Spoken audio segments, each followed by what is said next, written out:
खामोशी की दीवार। एक बेटे ने कैसे जोड़ा माता पिता का रिश्ता। रेखा और रमन की शादीशुदा जिंदगी को पूरे 35 बरस हो गए थे। एक आम गृहस्थ जिस तरीके से जीवन भर रिश्तों में बंद कर अपनी गृहस्थी चाहे अनचाहे खींचते हैं, उसी तरीके से उन्होंने भी अपनी ज़िंदगी घसीटी। कहने को तो वे दोनों स्वभाव से सीधे और सरल थे, लेकिन जब भी वे एक दूसरे के साथ होते तो पता नहीं क्यों उन दोनों को एक दूसरे में कोई भी अच्छाई दिखाई नहीं देती और वे एक दूसरे की कमियां गिनाने लगते। अन्य लोगों के साथ उनका व्यवहार बहुत ही अच्छा रहता। रमन को शुरू से ही रेखा का हर किसी से खुलकर बात करना बहुत खटकता था। किसी भी बाहर वाले से वह बड़े इत्मीनान से बात करती तो रमन को बहुत बुरा लगता। वह अपनी मंशा उसे कई बार बता चुके थे, लेकिन रेखा अपनी आदतों से मजबूर थी। जो कोई घर आता वह उसके साथ आराम से बतियाने लगती। रमन इस बात को लेकर बहुत कुड़ते और नाराज होते। रेखा थी कि उनकी एक न सुनती। लोगों से बात करने में उसे बड़ा रस आता था। यही वजह थी कि वह जीवन में अपने लिए तनाव कम लेती थी और दूसरों को देती ज़्यादा थी। रमन स्वभाव से ही अंतर्मुखी थे। उन्हें किसी से भी बात करना ज़्यादा पसंद न था। वे अपने काम से काम रखना ज़्यादा पसंद करते थे। एक रेखा ही थी जिससे वह पहले दिल की बात कर लेते थे। अब पता नहीं क्यों उन्हें उसके किरदार पर शक होने लगा था। जब भी वे उनके सामने पड़ती, अच्छी बात भी बहस पर जाकर खत्म होती। यह बात उनका बेटा आशु और बेटी रिया छुटपुन से ही समझ गए थे कि मम्मी पापा दोनों स्वभाव से ही बहुत ही अच्छे हैं, अपनी अपनी आदतों से बस मजबूर हैं।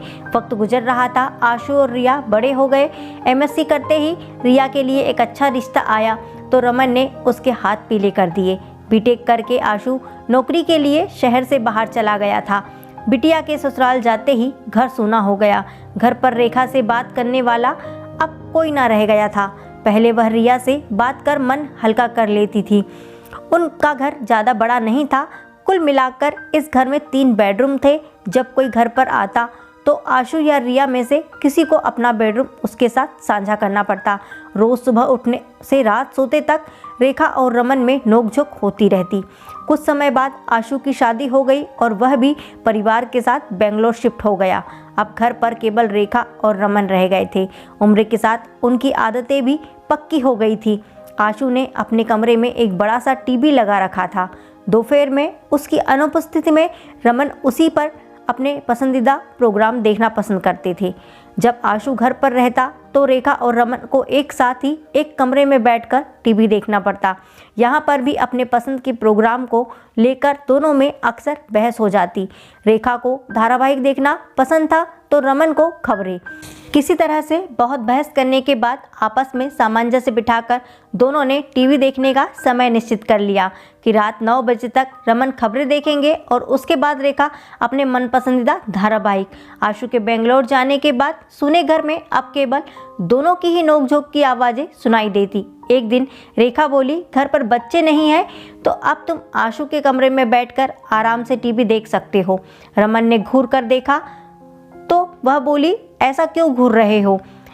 तुमसे ऐसी समझदारी वाली बात की उम्मीद नहीं थी। वैसे तुम यह इसलिए कह रही हो जिससे कि तुम्हें भी टीवी देखने में परेशानी ना हो और मुझे भी। रमन उसी दिन से आशु के कमरे में बैठकर आराम से टीवी देखने लगे और रेखा अपने कमरे में धारावाहिक का आनंद लेती।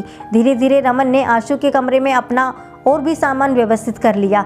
कई बार टीवी देखते देखते वे वहीं सो जाते। रेखा रात ठीक 10 बजे टीवी और लाइट बंद करके लेट जाती। एक दिन रमन बोले, मैंने सोच लिया है कि अब मैं टीवी वाले कमरे में ही सोया करूँगा।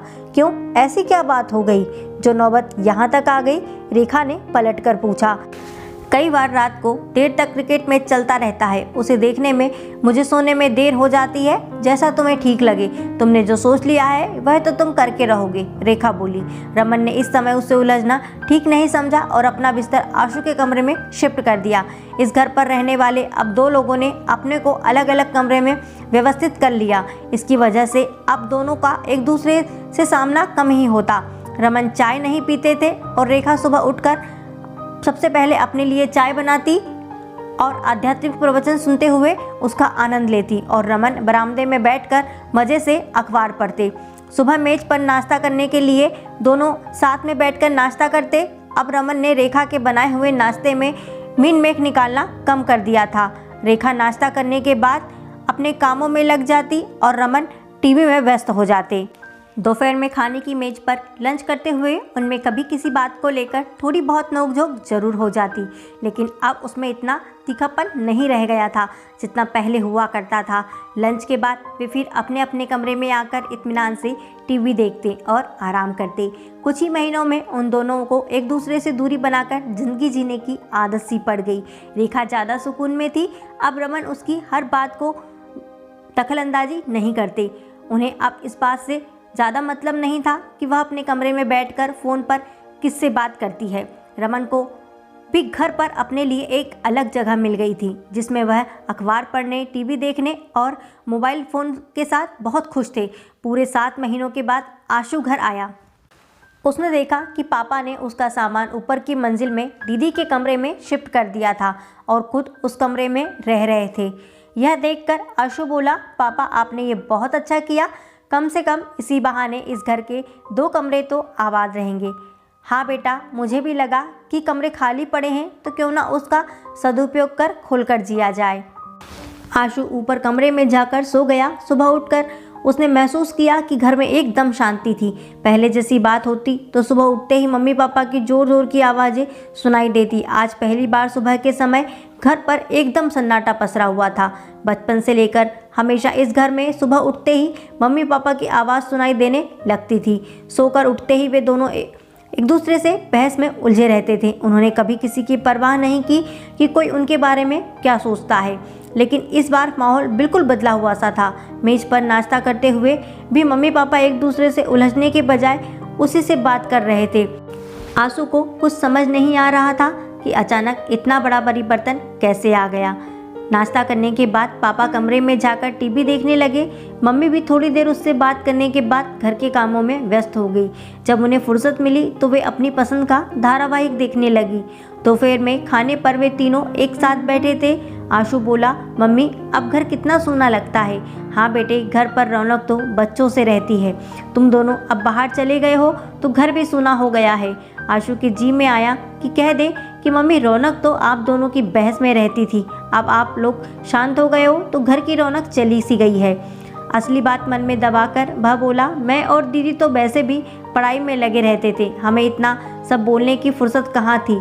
इस बार घर आकर आशु ने महसूस किया कि वह पहले आपसी मतभेद के बावजूद मम्मी पापा के मध्य हमेशा एक आत्मीयता का रिश्ता बना रहता था।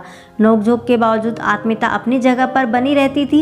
इस सन्नाटे में वह भी कहीं गुम हो गई थी। अब दोनों को एक दूसरे से ज़्यादा मतलब ना था। केवल खाना खाने और किसी से मिलने जाने के लिए दोनों एक साथ उठते बैठते, वरना वे दोनों अपनी अपनी ज़िंदगी में जी रहे थे और खुश भी थे और खुश लग भी रहे थे। अब उनके रिश्ते की ताजगी और गर्माहट कहीं खो गई थी और उसमें कुछ ठंडापन सा आ गया था।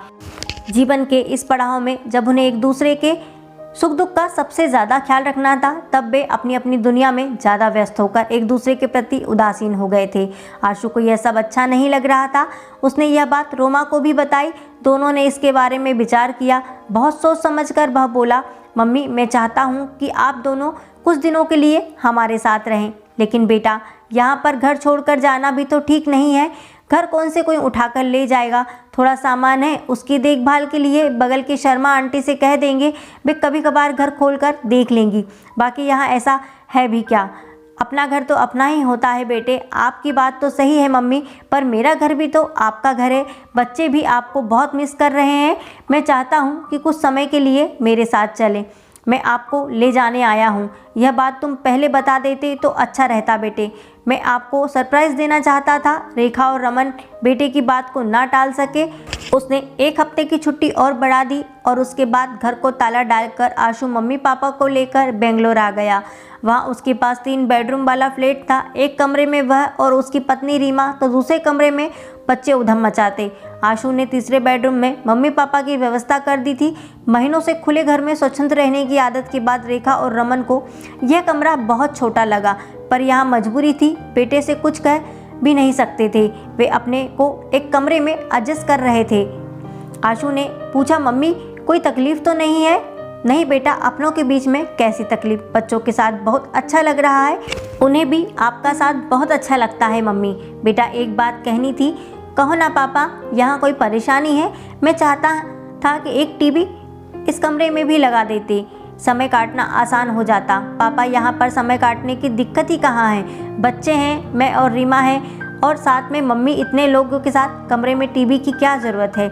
बैठक में लगा तो है, आप जब मर्जी हो वहाँ पर जाकर बैठकर टीवी देख सकते हैं। वहाँ पर बच्चे अपने पसंद के कार्टून देखते रहते हैं, तो क्या हुआ, दिन भर आप टीवी देख लेना, शाम को बच्चे अपनी पसंद का प्रोग्राम देख लेंगे।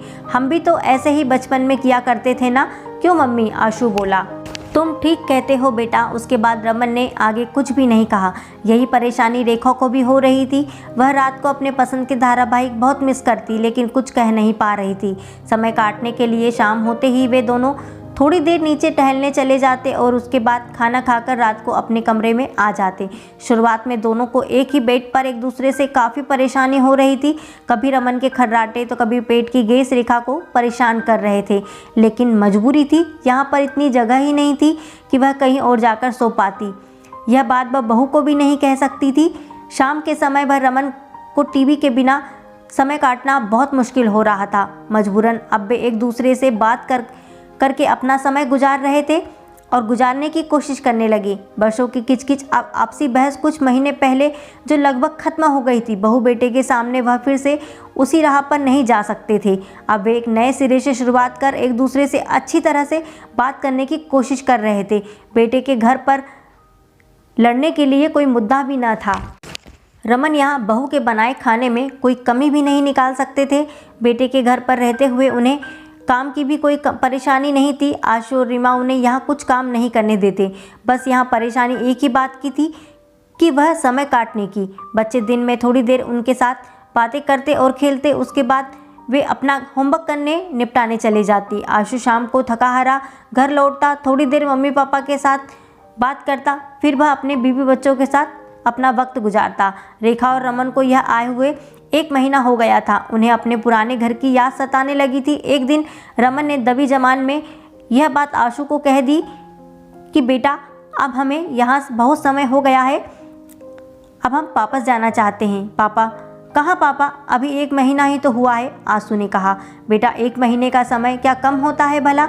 जानता हूँ पापा, पर इतना ज़्यादा भी नहीं होता कि आप यहाँ हमारे साथ न रह सकें। अब आगे बोलने की कोई गुंजाइश न थी। मजबूरन रमन और रेखा को यहाँ पर 1 महीना और रहना पड़ा। इतने समय में रमन और रेखा आपसी मनमुटाव भुलाकर एक साथ एक कमरे में रहने के अभ्यसरत हो गए थे और एक साथ टहलने जाना, एक साथ बैठकर सुख दुख की बातें किया करते। यह देखकर आशु को बहुत अच्छा लगता। पूरे 2 महीने के बाद रमन और रेखा आशु के साथ वापस बेंगलोर से अपने घर आ गए। रमन अपने कमरे में आ गए और रेखा अपने। इतने समय के बाद अपने अपने कमरों में टीवी चलाए। आज अकेले बैठकर टीवी देखने का रमन का मन नहीं लग रहा था। जरा देर के बाद टीवी बंद करके रमन रेखा के कमरे में आ गए और बोले, आज बच्चों के बगैर बड़ा खराब सा लग रहा है। तुम ठीक कह रहे हो, इस उम्र में परिवार का साथ होना बहुत ज़रूरी होता है। अब हमें उनके साथ ही रहना चाहिए। तुम्हारी बात सही है, लेकिन जब तक हाथ पैर चल रहे हैं तब तक हमें उनके ऊपर पूरी तरह से आश्रित नहीं होना चाहिए। उन्हें भी ज़िंदगी अपने ढंग से जीने का मौका देना चाहिए, रमन बोले। वे दोनों साथ बैठकर आपस में बात करने लगे तो टीवी देखने का ख्याल ही दिमाग से उतर गया। रेखा बोली, घड़ी देखो, 10 बजने वाले हैं, अब हमें सो जाना चाहिए। रमन उठकर दूसरे कमरे में आ गए। थोड़ी देर के बाद वे वापस रेखा के कमरे में आ गए। क्या हुआ, अकेले कमरे में अच्छा नहीं लगा? क्या मैं भी यहीं सो जाऊं? कैसी बात करते हो, यह घर तुम्हारा भी है, इसमें पूछने की क्या ज़रूरत है? रेखा बोली। तो रमन खुश होकर सो गए, वहीं लेट गए। कुछ ही देर में उनके खर्राटे गूंजने लगे। अब रेखा को उनके खर्राटे से जरा भी फर्क नहीं पड़ रहा था। बेंगलोर वापस आकर आशु भी आश्वस्त हो गया। उसने मम्मी पापा के बीच खड़ी हो रही खामोशी की दीवार को तुरंत गिरा दिया। रेखा और रमन को अब एक दूसरे से कोई शिकायत न थी। इस उम्र में एक दूसरे की नज़दीकियाँ होना उन्हें नई ऊर्जा दे रही थी। दोस्तों, हमेशा अपने परिवार का और अपने अपनों का ध्यान रखना बहुत ज़रूरी होता है, क्योंकि कभी कभी नज़रअंदाज करने से चीज़ें खराब होने लगती हैं। कोशिश करें कि हमेशा अपनों में आत्मीयता बनी रहे। अगर कहानी अच्छी लगी तो please like, share and subscribe जरूर करें। जय हिंद, जय भारत। फिर मिलेंगे अगली कहानी के साथ दोस्तों। वंदे मातरम।